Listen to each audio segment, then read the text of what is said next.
Itajaí está respirando cultura e literatura agora nesse mês de novembro. Está acontecendo a terceira edição do Festival de Literatura da cidade. Para falar conosco está aqui o representante da Setorial de Literatura junto ao Conselho de Políticas Culturais, o André Soltal. André, sempre é bom a cidade respirar literatura, né? Sempre é bom a cidade respirar arte, né? E a literatura é apenas uma ramificação disso. Nesses 3 dias a cidade está respirando literatura, né? E a gente tem outros movimentos que são da área do teatro também, que está acoplado e casado com a gente aí nessa. Então, e dessa vez o foco dessas oficinas está trabalhando muito a questão poesia e produção criativa.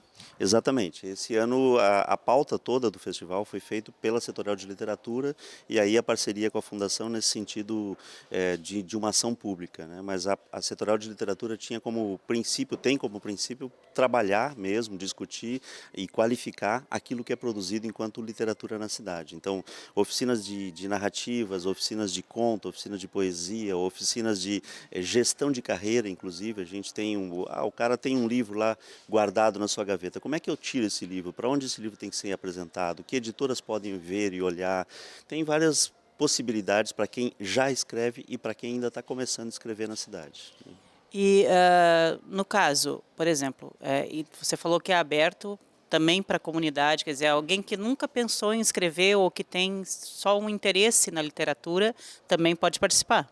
Com certeza, a gente tem, as oficinas são pontuais, assim, para quem já escreve ou para quem está começando o processo de escrita ou para quem ainda está na timidez com a palavra ainda, né?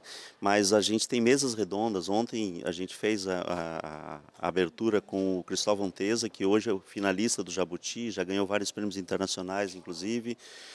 A gente tem na frente da Casa de Cultura uma feira que é feita por editoras pequenas, editoras bastante inovadoras no sentido de publicação no Brasil, né? Porque as grandes editoras estão num perfil e as pequenas estão no outro, né?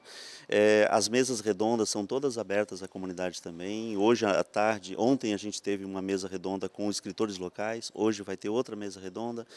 Amanhã é só literatura infantil, a gente colocou no sábado literatura infantil, inclusive para os pais e mães virem, né? Porque antes era no dia da semana, quem vinha era só a escola e os pais ficavam no seu trabalho, na sua vida rotineira, né? E como é que vocês coordenaram, por exemplo, para esse sábado, essa relação mais direta com a Secretaria de Educação, para trazer as escolas aqui para dentro também? Como é que vocês se coordenaram com isso? Bom, o espaço de oferta para atividades ficou aberto a todas as instituições, cada instituição adequou-se, né? Não teve especificamente um acerto com uma ou com outra, né?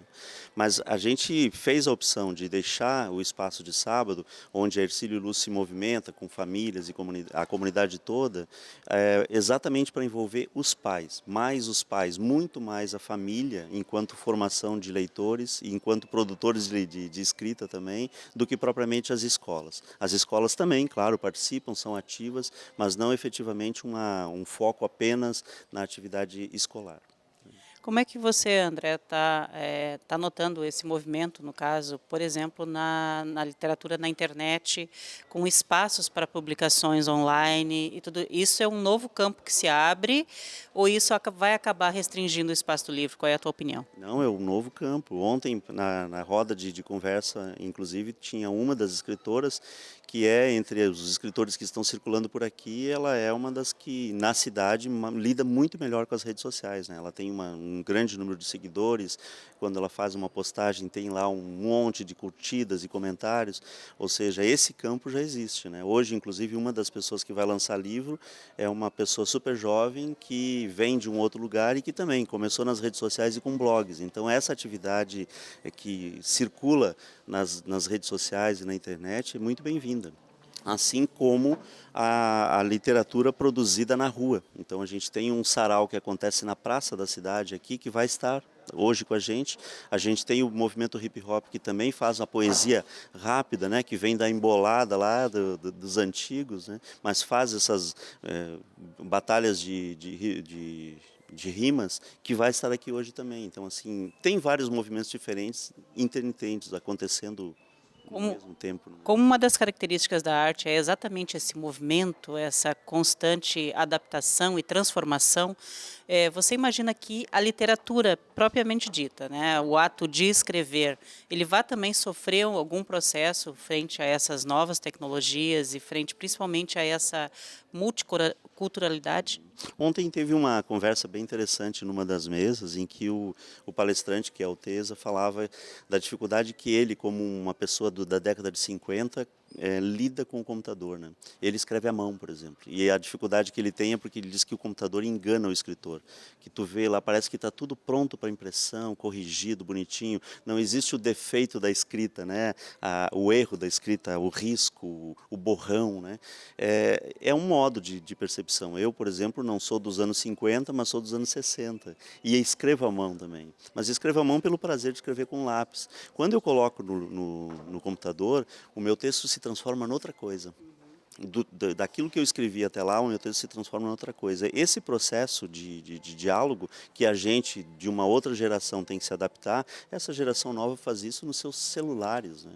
Consegue escrever nos seus celulares e manda naquele momento a poesia, o texto, a efemeridade da escrita que fica lá na rede e que pode um dia virar livro, mas que também está lá, que circula, que tem seguidores. Isso é muito bonito, né?